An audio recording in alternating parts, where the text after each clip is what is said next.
Good afternoon, Courtney. Good afternoon. How are I'm you? fine, Mr. Banks. Yes. How are you today? I'm great. I'm happy that you were able to, come and do this meeting today, and I'm excited to hear about your product that you're selling. I'm excited to hear more about it. I'm also happy that I was able to come here and you agreed for the meeting. Yes. So as you know, we're going to be selling the MacBook Air or Pro, Okay. Whichever you're interested in. But before we start, how are you today? I'm doing great. Just getting some things off my plate today, and I wanted to make sure I was able to meet with you today because I'm really interested in knowing more about the MacBook Pro. If I want to do the Pro or Air, I'm excited to hear more about what you're trying to sell me. Okay, and how's your classes going this semester? The classes are going. Okay. Okay, they're going. Okay, I understand. So what would you say your most challenging class is? My business classes. Okay. That they're not my major. I'm a mass comm major. My business classes are my minor. Okay, so it's a bit more challenging. Because I'm not that interested in it. Yeah. It's just more like, gotta be here, but whatever. I feel you. So I know a lot of professors require you to turn in assignments online. All the time. They're kind of switching over to the technology side. So what's that process for you like now?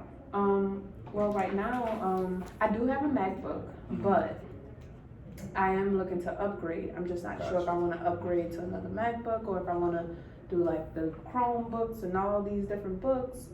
So I'm kind of, I'm used to my MacBook, but I'm still kind of on the fence if I want to stay, if I want to go. Okay. Right now the process is simple. I guess I've gotten used to it. You do it on Word and you upload it to Brightspace. Do it on Word, upload it, submit, you're done. Okay, and do you currently own any other Apple products besides the MacBook? I have an iPhone. Okay. I have an iPad for my daughter and for myself. Okay, that's great. So it sounds like me being with Apple, getting a new MacBook will probably be more feasible for me because it will keep track of all of my information. I still haven't kind of integrated everything with everything yet, but I said I think I want to do it, Right. so I don't know.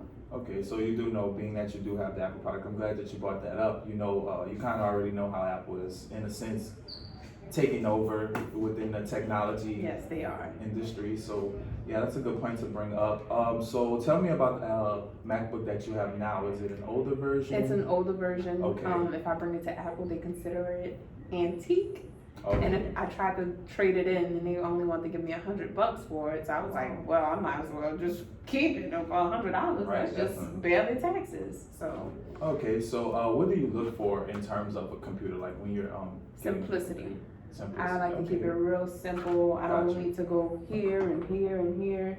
I do enjoy that on my MacBook now that I can just, if I need a file, I can just drag it and drop, drag and drop. Mhm. I know for on Windows, I always get kind of, so I'm like, do I want to go to that? So Okay. that's my only thing with Windows. But Okay, and what size in terms of computers do you like? Would you prefer more of a smaller computer? This is about the iPad size, I would say. Mhm. Or this is a MacBook Air I bought in today just to Mhm. show you a display of which kind of give you an idea of what you're looking for in this Okay. size. And then they also have the MacBook Pro, which is a bit larger than this one. So Mhm. what size in terms of computers? I would probably do.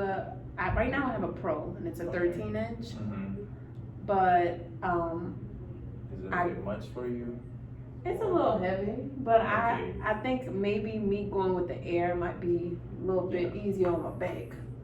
Definitely. Okay, so my last question for you is, what role does pricing usually play in terms of your everyday spending life? It plays a role in it, but I'm always the one that tells myself you pay for what you get.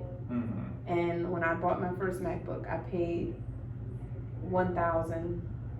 $1,089 for it. Yeah. And I got that in 2011. It's 2020, and it's still, she a little slow, Mhm. but she still works. Right, So right. it's almost 10 years later, and it's like basically paid $100 a year for a computer that Mm-hmm. I think I may have had to bring in the shop twice. Okay, yeah, and that's one of the benefits that I actually want to bring up in regards to MacBooks They're very long lasting. In fact, they're said to last between 6 to 10 years. So definitely that's a benefit. Also, being that you are kind of in the back end on the one that you currently have, it's just like an iPhone. I would compare it to. Yeah. You know, having an iPhone 4, and you know, And at then some you're point, upgrading. yeah. So at it's some about point the you same thing. upgrade, So yeah. it's already a good thing that you have an establishment and you understand the benefits of an Apple product. So another benefit to this computer is that it has sufficient battery life. So I'm not sure if you know, compared to other computers, MacBooks usually last longer. Have you experienced that with your current MacBook? Yeah, the battery lasts longer, but right now she's crippled. Yeah, and that's, but because she's it's older. yeah, Okay. I would expect that things like that, wear and tear, things to happen like that. Okay, and also another benefit of this MacBook Air is the fact that it's compatible with your other Apple products. So I don't know if you have plans on getting an Apple Watch. I do or have plans on getting an Apple Watch. AirPods or anything, you can like listen. So if you don't have your phone, or for example, if your phone dies and you have your MacBook Pro with you, you know, you can answer FaceTime. That's really good to know because Mhm. I had my phone connected to my computer and then I took it off. And I think I want to add it back, but I'm like, oh, I want a new computer. So I mean, that's really great to know. Like now, I want to give me a new MacBook. Yeah, and also it's definitely less susceptible to getting viruses, and I'm pretty sure you know that, being that you already have one compared to the Windows. That's probably why Windows move kind of slower than Apple products. Yes.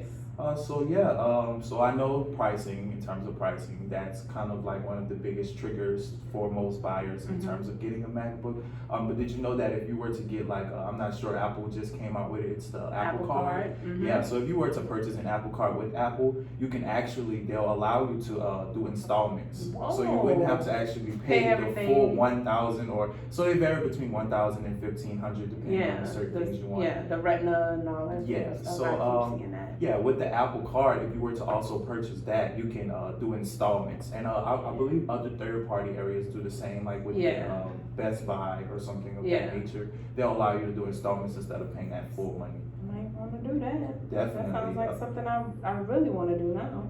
Okay, so actually I came here today. I have some websites set up. I have Apple, just to show you the different kinds. So in my opinion, the major difference between the Apple products would be the size again. The MacBook Air and the MacBook Pro, they pretty much do the same thing, but the major difference is the size. Yeah. So here I have the Apple website set up to where you can sign in, see, just to get an idea of what you would like. And I also have Best Buy, just to compare the prices. Sometimes Best Buy do offers. You can get like a gift card. So here we are. So if you want, we can start that process now. Absolutely. And definitely,